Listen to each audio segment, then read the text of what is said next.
हरी वजीण नगर जाने रम्या चिंबर तेरी वजीण नगर साधु रम्या बर तेरी जोग तो जा रे। राजस्थान का एक ऐसा अभयारण्य जहां चारों तरफ रेत ही रेत के टीले हैं, सांप हैं, बिच्छू हैं, झाड़ियां हैं, हरिण भी हैं यानी हिरण भी हैं, और भी बहुत सारे जीव हैं, गोडावन पक्षी भी हैं। लेकिन चारों तरफ जो रेत के टीले हैं वो देखने में इतना अच्छा लगता है जैसे चारों तरफ स्वर्ण सोना बिखरा पड़ा हुआ हो। तो आज हम चलने वाले हैं राजस्थान में, भारत और पाकिस्तान की बॉर्डर के समीप एक ऐसे अभयारण्य में जहां चलकर आपका मन खुश हो जाएगा, और वो है राष्ट्रीय मरु उद्यान जैसलमेर। तो चलिए आज मैं आपको जैसलमेर और बाड़मेर की सैर कराता हूं। और वो जो अभयारण्य है वो इन दो जिलों में विस्तारित है। ये दो जिले हैं जैसलमेर और बाड़मेर। ये अभयारण्य है राष्ट्रीय मरु उद्यान जैसलमेर। राष्ट्रीय मरु उद्यान जैसलमेर। अब ये वैसे तो दो जिलों में फैला हुआ है, लेकिन इसका जो ज्यादातर भाग है वो जैसलमेर में विस्तारित है, इसीलिए इसको राष्ट्रीय मरु उद्यान जैसलमेर कहा गया है। यह क्षेत्रफल के आधार पर राजस्थान का सबसे बड़ा अभयारण्य है। इसका टोटल जो एरिया है वो है 3162 वर्ग किलोमीटर। लिखता हूं, टोटल एरिया 3162 वर्ग किलोमीटर, और इतने एरिया के साथ राजस्थान का फर्स्ट नंबर क्षेत्रफल के आधार पर सबसे बड़ा अभयारण्य है।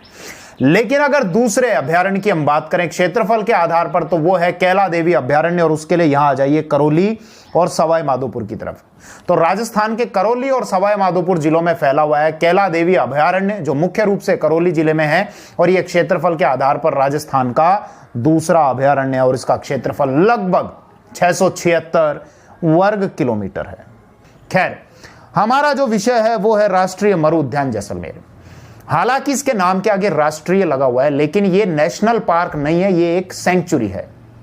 इसका ये जो टोटल एरिया है 3162, इसमें से 1900 वर्ग किलोमीटर का भाग तो जैसलमेर में आता है, और बाकी बचा हुआ 1262 वर्ग किलोमीटर का भाग बाड़मेर में आता है। इसे अभयारण्य का दर्जा दिया गया था मई 1981 में। मई 1981 में, और वर्तमान में यह एक अभयारण्य ही है। नेशनल पार्क हो सकता है भविष्य में यह नेशनल पार्क हो जाए। अब हम चलते हैं उस इमेज की तरफ, जिस इमेज में छोटी छोटी बहुत सारी इमेजेस हैं, और उनके माध्यम से हम इस अभयारण्य का बहुत गहराई से अध्ययन भी और भ्रमण भी दोनों ही करने वाले हैं। चलिए ये आ जाइए भैया, ये इमेज है जो हमको यहां का भ्रमण कराएगी। और इसमें सबसे पहले ये आपको जो हरिण दिख रहा है, अर्थात जिसको हम हिरण या हरिण बोलते हैं, जो एंटेलोप है, ये है चिंकारा। क्या है? चिंकारा।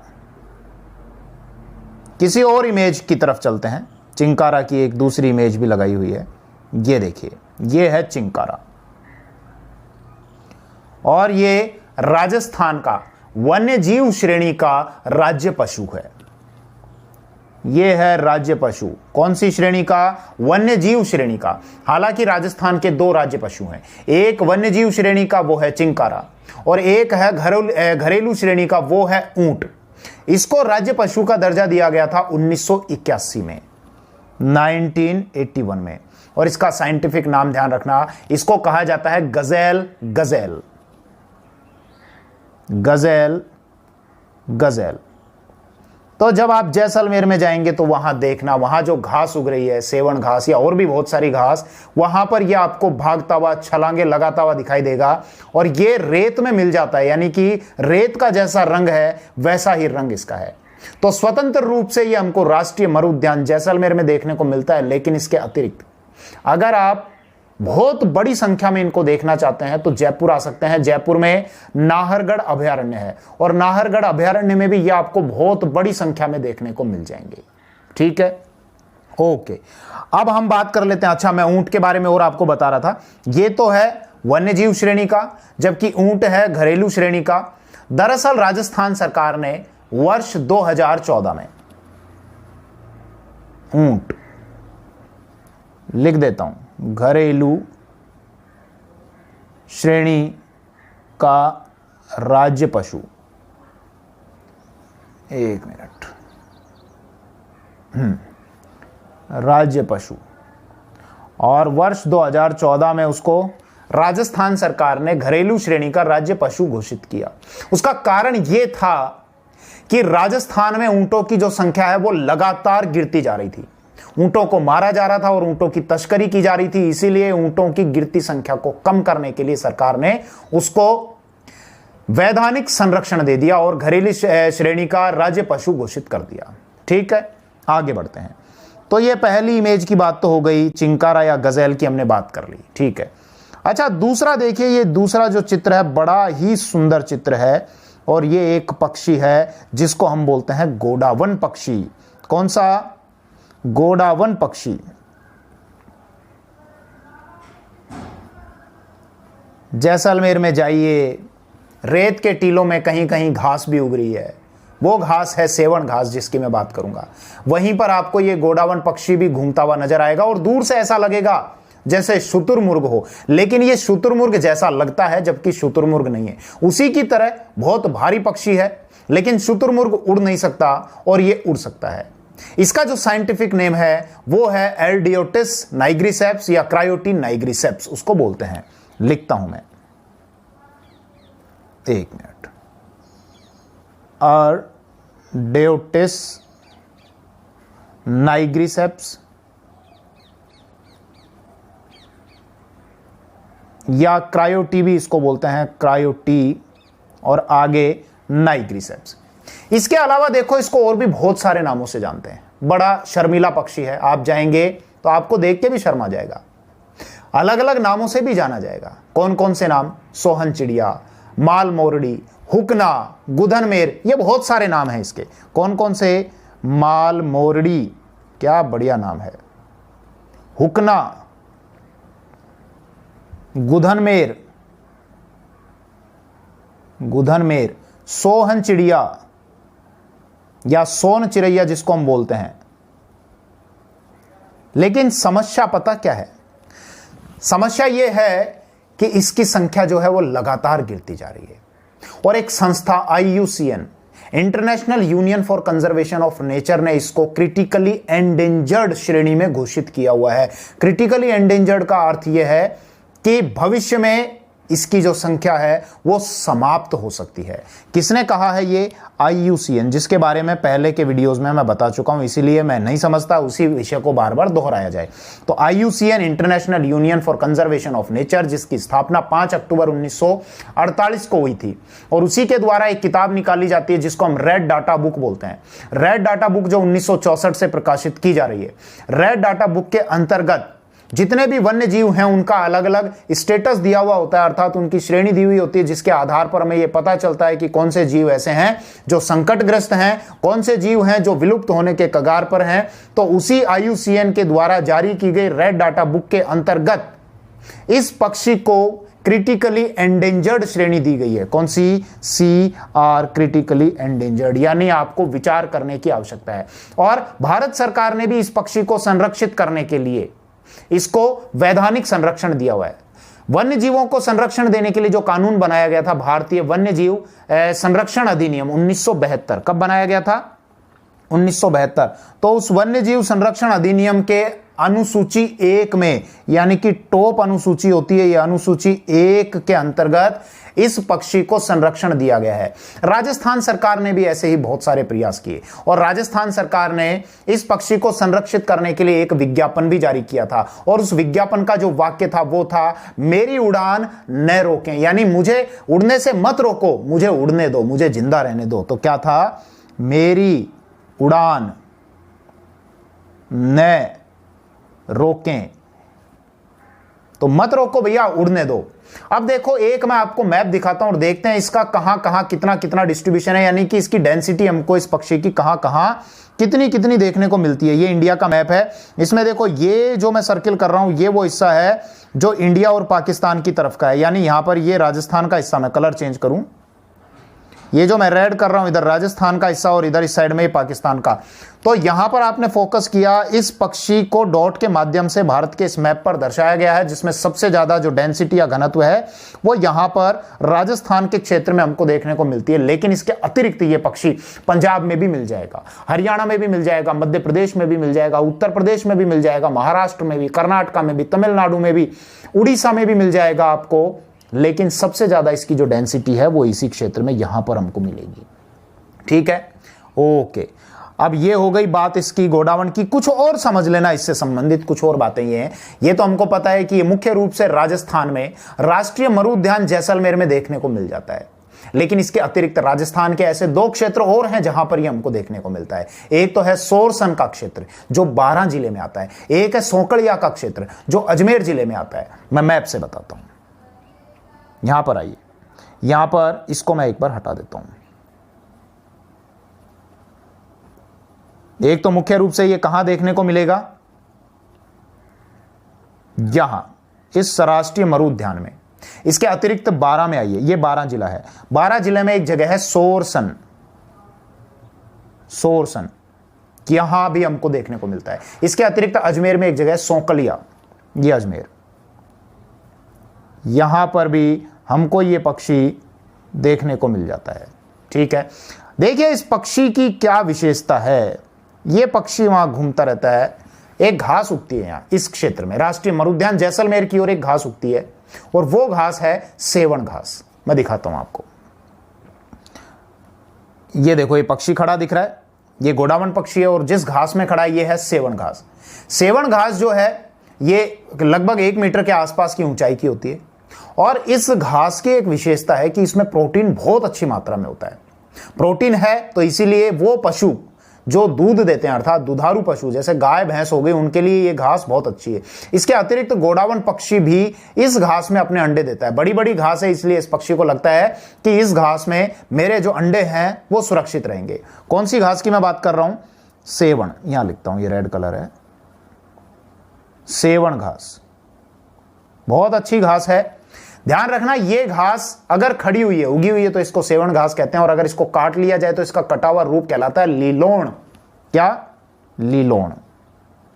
इसके अतिरिक्त इसका साइंटिफिक नेम भी ध्यान रखना, इसका जो साइंटिफिक नेम है वो है लेसियूरस सिंडिकस। ये पूछ लिया जाता है, लेसियूरस सिंडिकस, सिंडिकस।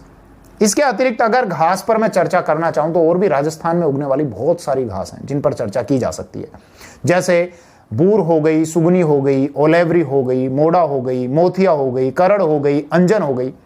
लेकिन मैं ये समझता हूं कि घासों के संबंध में मैं एक अलग से ही वीडियो बना दूंगा और जिस घास की जो जो विशेषता होती है वो सारी आपके साथ चर्चा कर लूंगा।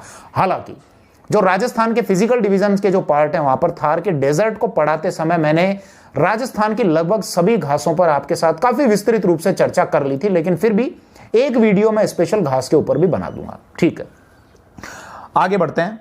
गोडावण पक्षी की बात हो गई। गोडावण पक्षी को ये मैंने बताया नहीं, अच्छा इसको दर्जा कब दिया गया, ठीक है ध्यान रखना, इसको ये राजस्थान का राज्य पक्षी है और इसको राज्य पक्षी का जो दर्जा दिया गया था वो दिया गया था 1981 में। कलर चेंज करो, 1981 में इसको राजस्थान के राज्य पक्षी का दर्जा दिया गया था, यानी कि वैधानिक रूप से, कानूनन रूप से भी ये संरक्षण प्राप्त है। लेकिन फिर भी देखिए, कानूनी रूप से संरक्षण देने के बावजूद भी हमको पता है हमारे देश में पशु पक्षियों की जो संख्या है, वन्य जीवों की जो संख्या है वो लगातार गिरती जाती है। जबकि पहले ऐसे कानून नहीं हुआ करते थे, लोग सामाजिक बंधनों में बंधे होते थे, धार्मिक दृष्टि से इन पशु पक्षियों की पूजा किया करते थे और कानून न होने के बावजूद भी इनकी संख्या लगातार बढ़ती जाती थी। खैर आगे बढ़ते हैं। ये देखिए, ये काला हरिण है, यानी काला हिरण, जिसको हम कृष्ण मृग बोलते हैं। और यही मैंने आपके साथ चर्चा पहले भी की थी जब मैंने ताल छापर अभयारण्य आपको पढ़ाया था। ताल छापर अभयारण्य जो राजस्थान के चूरू जिले में है और क्षेत्रफल के आधार पर राजस्थान का तीसरा सबसे छोटा अभयारण्य है, जिसका क्षेत्रफल 7.19 वर्ग किलोमीटर है, ये मैं बता चुका हूं। तो उस ताल छापर अभयारण्य को हमने क्या कहा था, काले हिरणों का संसार या कृष्ण मृग का संसार। तो सबसे ज्यादा हमको ताल छापर में देखने को मिलते हैं, लेकिन इसके अलावा राष्ट्रीय मरुद्यान जैसलमेर में भी हमको ये देखने को मिल जाता है। ठीक है, आगे बढ़ते हैं। ये घास सेवन घास जिसके संबंध में मैं आपसे बात कर चुका हूं, ठीक है। अच्छा, ये देखो, ये एक पेड़ है और ये जो पेड़ है ये ऐसा पेड़ है जिसका औषधीय गुण भी है और इस पेड़ का ऐसा कोई भाग नहीं है जो काम नहीं आता हो।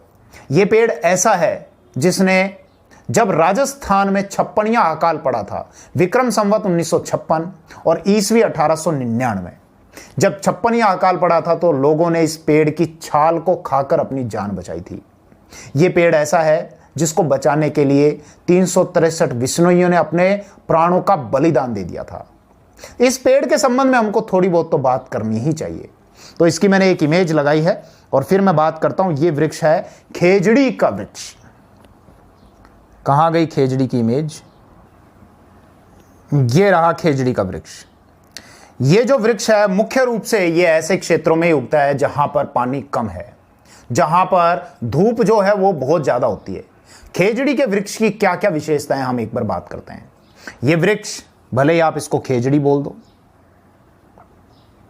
या आप इसको जाटी बोल दो, राजस्थान, हरियाणा, पंजाब में जाटी भी इसको बोला जाता है, या इसको आप शमी वृक्ष भी बोल दो, या इसके अलावा आप इसको सीमलो भी बोल दो। इसके अतिरिक्त आप इसको बन्ना बन्नी भी बोल सकते हो। दरअसल कन्नड़ में इसको बन्ना बन्नी कहा जाता है, बन्ना बन्नी। इसको पेय मेय भी कहा जाता है तमिल में। मैं अभी बता दूंगा ये कैसे ध्यान रख सकते हैं आप। पेय मेय किसमें? तमिल। देखो तमिल में एक शब्द है मिल। मिल में क्या होता है? तेल। तो आपको ध्यान रखना है तेल को जो है वो तेल क्या है? पेय यानी पीना है। तो मिल में तेल होता है और पेय यानी कि पीना है। इसके अलावा कन्नड़ में क्या कहा? बन्ना और बन्नी। कन्नड़ जो शब्द है कन्नड़, तो इसमें देखो आधा न आया, इसी तरीके से बन्ना और बन्नी में भी आधा न आया, इसी तरीके से आप याद रख सकते हैं। इसके अतिरिक्त सिंधी में इसको छेकड़ो या ढोकड़ा भी कहा जाता है। छेकड़ो या ढोकड़ा। इसका एक व्यापारिक नाम भी होता है कांडी। ये इसी प्रकार से इसके बहुत सारे नाम हैं, इनके संबंध में आपसे पूछा जा सकता है। बड़ा पवित्र भी इसको माना जाता है धार्मिक रूप से। जब रावण दहन होता है तो रावण दहन के बाद इसकी लकड़ी की पूजा की जाती है। ये बहुत सारे प्रश्न निकल कर आते हैं। रावण दहन के बाद लकड़ी की पूजा, इसकी जो आयु होती है वो बहुत अधिक होती है। आपको अचंभा होगा कि 5000 साल तक ये वृक्ष जीवित रह सकता है। लेकिन राजस्थान में यदि आप घूमें तो राजस्थान में इतने पुराने तो आपको खेजड़ी के वृक्ष नहीं मिलेंगे, लेकिन फिर भी 1000 वर्ष पुराने खेजड़ी के वृक्ष मिल जाएंगे। राजस्थान में ऐसे 2 पेड़ हैं जो 1000 वर्ष पुराने, और इसके लिए राजस्थान के अजमेर जिले में जाना पड़ेगा। अजमेर जिले का एक गांव है मांगलियावास। कौन सा गांव? मांगलियावास। कहां पर?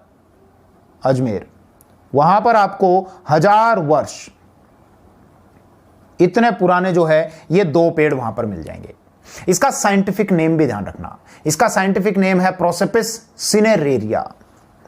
क्या है? यहीं लिखें, यहां लिखते हैं, ये लो, प्रोसेपिस सिनेरेरिया। ये जो पेड़ है ये ऐसा पेड़ है जिसकी रक्षा के लिए सन 1730 ईस्वी में 363 विश्नोइयों ने अपने सर कटवा दिए थे। बात क्या है? घटना है सन 1730 ईस्वी की। भाद्र शुक्ल की दशमी थी, भाद्रपद शुक्ल दशमी थी।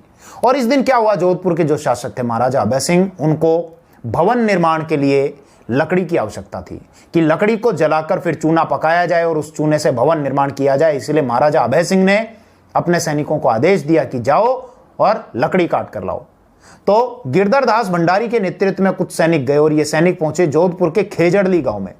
जब ये खेजड़ली गांव में गए तो वहां पर उन सैनिकों ने पेड़ों को काटना शुरू किया, और पेड़ों के कटने की आवाज जब अमृता देवी विश्नोई ने सुनी तो अमृता देवी विश्नोई भागी भागी गई और खेजड़ी के एक पेड़ से जाकर चिपक गई और ये कहा कि मैं तुम्हें इन पेड़ों को नहीं काटने दूंगी। अमृता देवी विश्नोई में ये जो हिम्मत आई थी ये गुरु जाम्बोजी के कहे हुए कथनों से आई थी। गुरु जाम्बोजी ने ये कहा था, जिन्होंने विश्नोई संप्रदाय का प्रवर्तन किया, कि यदि शीश कटने के बाद भी अगर एक पेड़ को तुम बचा पाओ तो यह मान लेना तुमने बहुत ही सस्ता सौदा कर लिया। शीश कटे जाए रूख रवे तो भी सस्ता जान। तो इसीलिए अमृता देवी बिश्नोई ने अपने गुरु जाम्बोजी के कथनों को सत्य करते हुए और अपना सर कटवा लिया। अपना जो सर है वो खेजड़ी के वृक्ष से लगा दिया और सैनिकों को कहा कि वृक्ष को काटने से पहले तुम्हें मेरे सर को काटना पड़ेगा। और सैनिकों ने अमृता देवी बिश्नोई का सर काट दिया। जब तक महाराजा अभय सिंह को पता चलता तब तक 363 बिश्नोइयों ने अपने प्राणों का बलिदान दे दिया था। बाद में महाराजा अभय सिंह ने फिर खेजड़ी के वृक्षों की कटाई पर रोक लगा दी थी। लेकिन यह जो घटना है यह विश्व इतिहास में अमर हो गई थी और बहुत सारे ऐसे वनों को बचाने के लिए आंदोलन हुए थे जो खेजड़ली ग्राम की इस घटना से प्रेरित थे। इसको अमर बनाए रखने के लिए इस घटना को प्रतिवर्ष भाद्रपद की शुक्ल दशमी को यहां पर शहीद दिवस मनाया जाता है। कब? भाद्र शुक्ल की दशमी को, ध्यान रखना, भाद्रपद शुक्ल दशमी को। पहला जो खेजड़ली दिवस मनाया गया था वो 12 सितंबर सन 1978 ईस्वी को मनाया गया था और प्रतिवर्ष 12 सितंबर को यह खेजड़ली दिवस मनाया जाता है। 12 सितंबर 1978 को पहला बनाया गया था और हर वर्ष मनाया जाता है ये। अगर आप कभी जाओ जोधपुर के उस खेजड़ली ग्राम में तो आप भी उस शहीद दिवस में सम्मिलित हो सकते हैं। अमृता देवी बिश्नोई के नाम को अमर रखने के लिए राज्य सरकार के द्वारा वन्य जीव संरक्षण के क्षेत्र में अमृता देवी बिश्नोई के नाम से पुरस्कार की शुरुआत की गई और ये 1994 से ये पुरस्कार शुरू किए गए थे। तो ध्यान रखना, अमृता देवी बिश्नोई के नाम से जो पुरस्कार दिए जाते हैं वन्य जीव संरक्षण के क्षेत्र में 1994 से शुरू किए गए थे और वर्तमान में जब मैं ये लेक्चर रिकॉर्ड कर रहा हूं अप्रैल 2020 में, तो आज तक की स्थिति बता रहा हूं कि यदि कोई संस्था है तो उस संस्था को तो 1 लाख रुपए इनाम दिया जाता है और यदि कोई व्यक्ति है तो उसको 50,000 का इनाम दिया जाता है वन्य जीव संरक्षण के क्षेत्र में। ठीक है, अब ध्यान देना, ये जो यहां पर बिश्नोई शहीद हुए थे सन 1730 ईस्वी में, उन्होंने अपने प्राणों का बलिदान दिया। तो इस घटना को कहा जाता है शाका खडाना। क्या कहते हैं? शाका खडाना। ये जो पेड़ है बड़े ही महत्व का पेड़ है और इस पेड़ का ऐसा कोई भाग नहीं है जो आपके काम में नहीं आए। इसकी पत्तियां भी काम आती हैं, इस पर फली लगती है, वो फली भी काम आती है। इसकी जो पत्तियां हैं, इसकी पत्तियों को कहा जाता है लूम या लूंग। ठीक है साहब, इसमें फली लगती हैं, बहुत ही स्वादिष्ट सब्जी बनती है। इसकी फलियों को कहा जाता है सांगरी और जब फलियां सूख जाती है तो उसको कहते हैं खोखा। फलियों को क्या कहते हैं? सांगरी। और जब सूख जाती है तो क्या कहते हैं? खोखा। इसके अलावा ध्यान रखना, इस पे जो फूल लगते हैं उनको कहा जाता है मींझर। मींझर। और इसी नाम से एक कविता भी लिखी गई है मींझर के नाम से। किन्होंने लिखी? कन्हैया लाल सेठिया के द्वारा। कन्हैया लाल सेठिया जो कि राजस्थान के चूरू जिले के थे, वर्तमान में तो उनकी मृत्यु हो चुकी है। ध्यान करो, एक कविता आपने पढ़ी होगी पाथल और पीथल, जिसमें पाथल जो है वो महाराणा प्रताप के लिए और पीथल जो है वो बीकानेर के राजकुमार पृथ्वीराज राठौड़ के लिए है। वो उसी घटना से संबंधित है जिसके संबंध में ये कहा जाता है कि महाराणा प्रताप ने शायद कभी अकबर को ऐसा कोई पत्र लिखा हो जिसमें उन्होंने अकबर की अधीनता स्वीकार की हो। लेकिन मेवाड़ रियासत के जो लेक्चर्स हैं वहां पर मैं इस पूरी बात का खंडन कर चुका हूं कि महाराणा प्रताप के द्वारा इस प्रकार से अकबर को कोई भी पत्र नहीं लिखा गया था।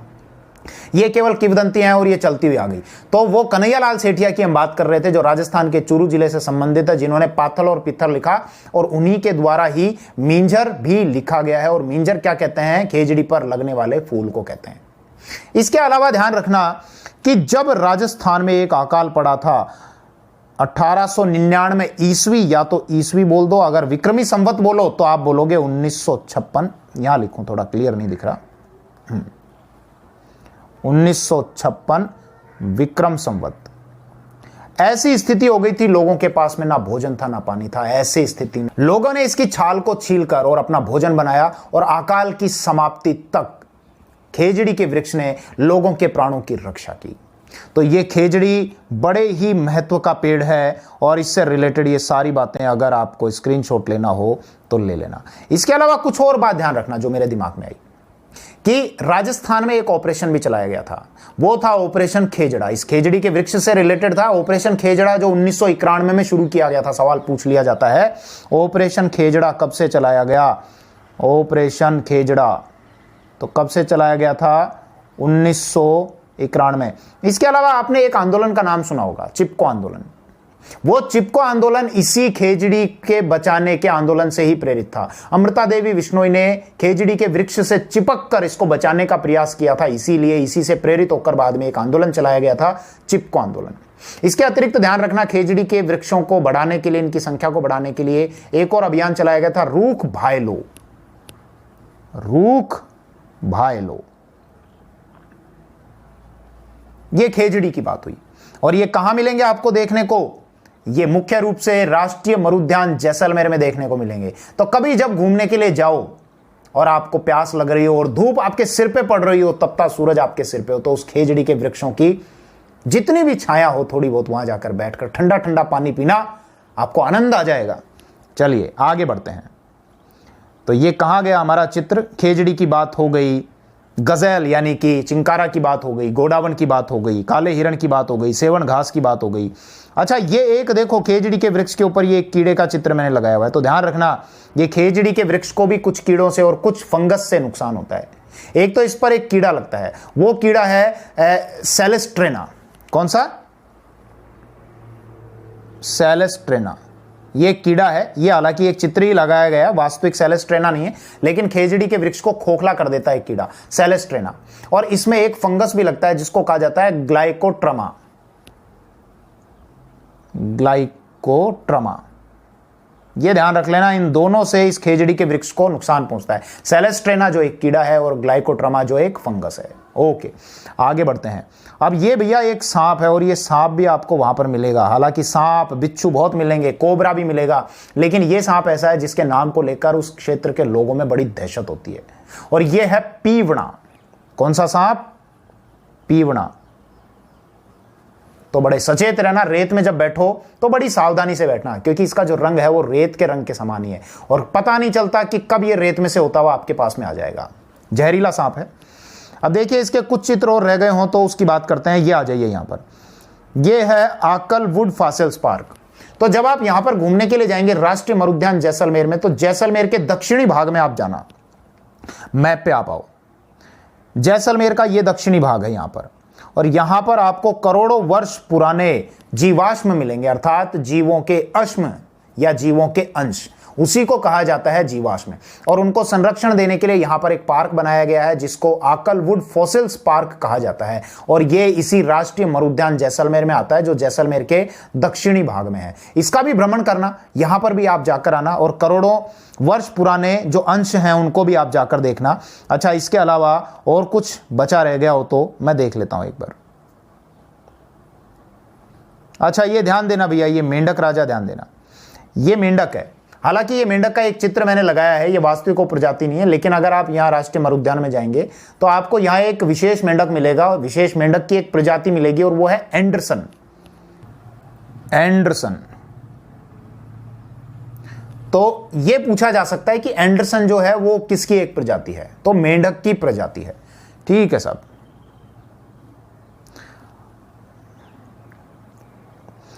अच्छा, यहां ध्यान देना, ये क्या है? ये है रोहिड़ा, और ये जो पुष्प लग रहे हैं ये रोहिड़ा के पुष्प हैं, यानी रोहिड़ा के फूल हैं। हल्के पीले और केसरिया रंग के ये पुष्प हैं, और रोहिड़ा का ये जो फूल है ये राजस्थान का राज्य पुष्प है, रोहिड़ा। ये भी आपको राष्ट्रीय मरुद्यान जैसलमेर में बहुत मिलेगा, रोहिड़ा। ये क्या है? राजस्थान का राज्य पुष्प। रंग कैसा होता है रटने की आवश्यकता नहीं है, कैसा? पीला और केसरिया रंग होता है। ये जो फूल इसमें लगते हैं ना, ये मार्च और अप्रैल के महीने में आते हैं। पूछ लिया जाता है, ध्यान रखना, कब आते हैं? मार्च और अप्रैल के महीने में इस पर ये फूल आते हैं। ये जो रोहिड़ा है, देखो इसको हम कहते हैं मारवाड़ टीक। दरअसल टीक जो है वो सागवान के वृक्ष को कहा जाता है। सागवान का वृक्ष जो राजस्थान के दक्षिणी क्षेत्र में मिलता है।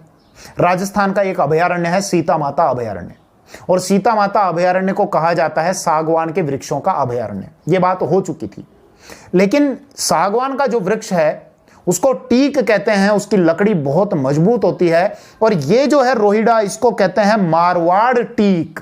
क्या कहते हैं? मारवाड़ टीक, यानी कि मारवाड़ में या पश्चिमी राजस्थान में ये टीक के समान, अर्थात सागवान के समान ही है, इसीलिए इसको मारवाड़ टीक कहते हैं, या रेगिस्तान का सागवान भी कहा जाता है। लिख देता हूं। रेगिस्तान का सागवान।